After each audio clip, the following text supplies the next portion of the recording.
All right, so in the notes we're going to go over today, we were talking about government. So this is going to be an overview of the different types of governments, and we'll be going into detail over these as we go through the different regions of the world. So first off, a couple of key terms you need to know. First one is what a state is. So the word state in this class is referring to a country. So it's an independent unit that occupies a specific territory. So a country has borders and has full control of everything going on inside the country, and also outside of the country. The kind of relationships they have with other countries and things like that. So that's a state. Whereas in a nation is a group of people that share a common culture and they live in a territory and have a strong sense of unity. So a nation is the group of people, like the Americans or Germans, Italians, the Japanese, a group of people that are united. And then you have a nation state. So that's the political nation, the group of people that also have a state where they live in. Now, you can also have a nation, have a group of people that doesn't have their own state. So that could be like the Native Americans, the Palestinians, the Kurds, the Basque. Those are different groups that they don't have their own country, but they are a nation of people. They're united by a common culture and background, and they still live generally in the same area. They just don't have their own country to call home. So a nation state is a nation that has a state, and then a stateless nation is a nation that is obviously stateless. They don't have their own country. And then borders. There's two different types of borders that we have in the world. You have natural borders and then artificial. So a natural boundary is going to be usually a lot of times it's going to be rivers. It could be mountain range. It could be obviously bodies of water and things like that. But rivers usually what's going to be used. So generally speaking, natural boundaries are going to be squiggly lines. So looking here on this map, this line here is the Mississippi River. And then in North Texas, right here with Oklahoma, we have the Red River. So that line is squiggly. Whereas in artificial boundaries are going to be straight lines, like all of Colorado, Wyoming, things like that. We're using lines of latitude and longitude to come up with these lines and where they're at. So that's how these lines come about, and that's an artificial boundary. All right, and then of course sometimes boundaries take on weird turns, like this one in Minnesota, where we just kind of took this little piece of land from Canada. Usually things like this come from wars, where a border changes a little bit. You take a little extra piece of land, and then a border changes, such as what happened here. So, and all around the world, there's weird borders like this too, where different wars or some kind of access to a trade route or something like that will dictate kind of where a border goes. All right, now getting into the different types of government. So you have limited government and unlimited government, and these are just like two big umbrellas where lots of different types of governments fall underneath each category. So limited government is going to be where powers are limited, so you're going to have a constitution. And with this, leaders, of course, can't misuse power, and they can be kicked out of power, so no one is above the law. And, of course, you have individual rights for the people, like the Bill of Rights we have. So obviously different types of democracies are going to fall in this.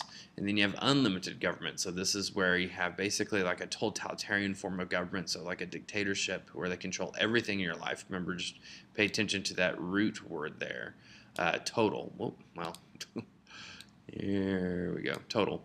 So they have total control over everything in your life and what's going on. So not every dictatorship is a totalitarian government, but a lot of them are, like North Korea. So power is concentrated in the hands of an individual, which is a dictatorship, or a group, which could be like an oligarchy or an aristocracy. You can't restrain power, and like I said, they have total control over your lives, as you see there. So let's go on there. So first type of limited government would be a direct democracy. So direct democracy, the key here is that all citizens have the power in the decision-making process. That means everyone votes on everything. There is no Congress. So every citizen has to be involved in what's going on in the decision-making process. Of course, this means that everyone really has to be involved, and that's just not going to happen. So disadvantages here only works with a small number of people. The U.S. is way too big to have a direct democracy and everybody vote on a weekly basis. You have to be able to get everyone to gather in order to do this. And decision making be time consuming because, I mean, imagine having to read through everything and, each law and really understanding it before you vote. So the only place where this is really even around anymore is a small town in Switzerland where they actually meet down in the town center and raise their hands and vote. But that's it. And then a representative democracy, this is what we have. So here citizens are involved in decision-making process, but through a representative, and that's the key right there. So the citizens vote representatives that then represent them in Congress. And then the idea is that that representative is supposed to represent our ideas, what it is that we want and stuff like that, and protecting us. So generally speaking, we vote people in that are educated and more informed than we are, the general population, of what is going on in the government and also what's going on around the world and our relations with other countries. Some disadvantages, again, it can be time consuming to make a decision. Congress can, kind of basically just go back and forth, or basically stalemate, where they don't really do anything. The representatives may not agree with their constituents. The constituents are the people that voted them in, the citizens. So they're the ones that they're representing. And they may not agree with them, and they may have to vote contrary to what the constituents want. And then a lack of involvement of the citizens. Well, this allows what's called a special interest group, right there. Special interest groups to get involved. And so an example of this would be, let's say, for example, somebody, like there was y'all, if I was your representative and y'all didn't want homework and y'all wanted me to go to Congress and vote, to outlaw homework across the country. No school could issue homework. Now, let's say a textbook company came up to me, or a paper company or something like that, that maybe would lose sales if we got rid of homework. And so maybe they would send a special group up to me and say, hey, you know what, this bill's coming up about outlawing homework, that would actually work against us, we would lose a lot of money, jobs would be lost, maybe, 5,000 jobs would be lost, all these families would be out of work, this would slow down the economy, especially in this state, where all of this is produced, and basically what they're trying to do is to get me to vote contrary to what it is my constituents, what you want me to say, there's no more homework, and vote that in Congress. Whereas in the special interest group is coming to me and saying, no, don't do that, because it's going to have all these negative effects, and this is how, it's going to hurt us. And so they may also, kind of in secret, offer me a little extra perks, maybe like take me to the Super Bowl, or, a nice dinner, or, maybe some money for a campaign or something like that. And so by doing that, of course that's bribery, but by doing that, they're going to have, I'm going to be more interested in what they're saying, what they're doing for me, than what my constituents are. Like, I could care less about you. Like, I'm going to help this special interest group and make sure they're taken care of if it benefits me. So that's a big problem, because the citizens, you can't really compete with that very well. All right, so examples of limited government. So these are just different types: liberal democracies, republics, a federal union, and constitutional monarchy. These are countries around the world that have limited government. So obviously the U.S., France, Germany, India, Israel, Australia, Canada, and the U.K. So now the other side, though. Whoop. All right, so types of unlimited government would be like a dictatorship, for example. So one-person rule controlling everything. Usually this happens in emergencies. So one person takes over because of something that's happening, like Germany in the late 1920s, early 30s. Economically, it was sucking. And so Hitler was given power to help change that. So disadvantages are pretty obvious. No civil liberties for people. Dictators' policies can be severe. Of course, the needs of the people are totally neglected for the most part. Because with dictatorships and these kind of governments, it's not about the individual, it's about the state. So that really takes the individualistic idea away from it. So we're a very individualistic culture, not these countries. So these countries, it's all about serving the state and what is good for the state, not what is good for you as an individual. All right, so an oligarchy is another example of this. This is where instead of one dictator, you have a group of people, a few people ruling together. It's like a collective dictatorship. And this is usually the most powerful people, so a lot of times they're military leaders. The idea, though, in theory, when the Greeks came up with it, is that your most educated people in the country should be the ones leading it. So, like in ancient Greece, they were thinking like Aristotle and Plato and Socrates, like those kind of people, these great philosophers that have, they're great deep thinkers and really do care about the people. So in theory, if that's the way it worked, maybe it would actually work, maybe. But it's not really how it happens in real life. And then disadvantages, of course, it's going to be the same as a dictatorship. Few liberties. So examples of oligarchies and dictatorships: China, Vietnam. Of course, back when Germany was under the Nazi control, North Korea and Saudi Arabia. So like China and Vietnam and North Korea, they're communist, but they're different levels of communism. So China and Vietnam has more freedom than they used to. North Korea does not at all. It's very strict. It's the strictest communist state in the world. And then Saudi Arabia is an absolute monarchy that's also a theocracy.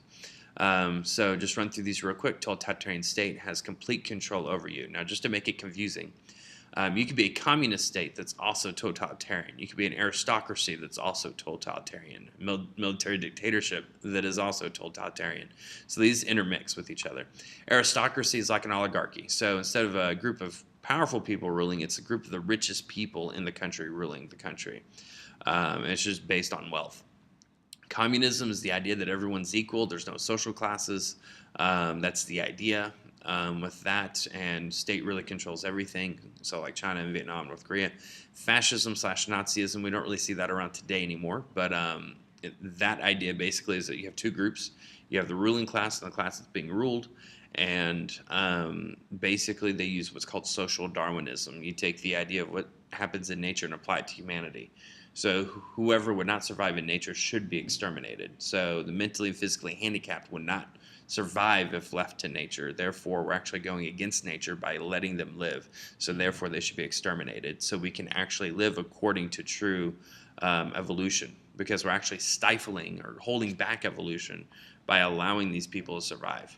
And any other subhuman group, so like the Jews and stuff like that, would fall in that category, at least for Hitler's Germany. And then a military dictatorship is quite simple. It's military controlling.